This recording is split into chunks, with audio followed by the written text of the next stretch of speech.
This is a POV drive of my 98 Toyota Tacoma. Got about 280,000 miles on it. It's stock, except for a little bit bigger tires.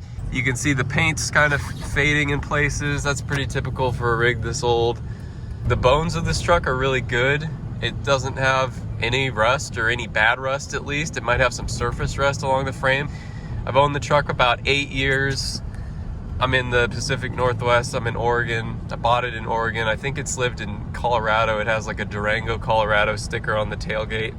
So it hasn't been on the West Coast its whole life, but it's pretty solid. Motor's original. The bottom end was, or the top end, excuse me, was rebuilt at about 120,000. I could barely make out the the scribble from the mechanic. When I bought the truck, the guy told me that. He didn't tell me a whole lot, and but he told me that they screwed in the oil filter wrong. They cross-threaded it, and then that led to a engine failure, and they had to rebuild it. That was, you know, many years ago. I changed the oil regularly. It leaks a little around the valve covers, which is pretty typical. It doesn't leak any out on the ground. It doesn't leak anything out on the ground, which is kind of my limit, my tolerance. It's probably due for a tune-up, you know, coolant flush and spark plug wires and spark plug. But it runs great. It never has not started for me. Since I've owned it, I've done, there's another one. Since I've owned it, I've done the water pump and timing belt.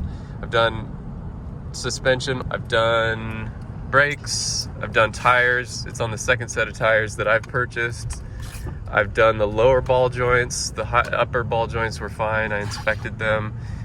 It could probably get rack and pinion. One mechanic said do it. One mechanic said it's not an issue yet. That's kind of expensive. The clutch sometimes acts like it's giving out, and I replaced the master cylinder and the slave cylinder, and that seemed to fix it. I like that it's a manual. It's got the manual four-wheel drive lockers on the outside. The four-wheel drive system's excellent. Never gotten stuck to the point where I couldn't get myself out. I've had to back out of some places in four-wheel drive, which was kind of dumb because I should have walked down to make sure there was an area to turn around. I usually have some recovery gear. I have a shovel. I just need to get more recovery gear and leave it in my truck, you know, just so I have it. It's a small truck.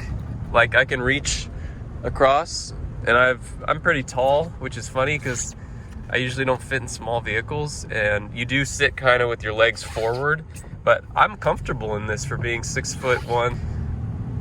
Although it was clearly built for people under 6 foot. The main things that just kind of suck are the mirrors. They're small and really don't hold in place very well. That goes for the side mirrors too. This is all manual, like crank windows, which I like, manual door locks, like as bare bones as you can get. I think this is the SR5.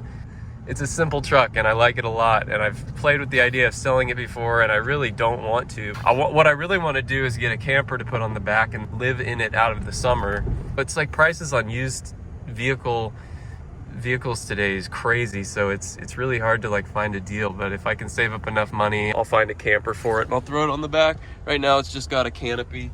You know, I've camped out of those before, but you can't really live in them long term. It's not comfortable. There's no insulation. But anyway, turn my lights off. Here's the outside of it.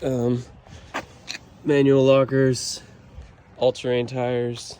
There's no lift or anything. It's pretty high off the ground. Never really scraped, had any issues. This is the side with the dent, which you can see right there. I put a Band-Aid over it, so that fixed it. This is it. It's a really good rig. I think it would look even better with a camper right there. Anyway, thanks for checking out the video.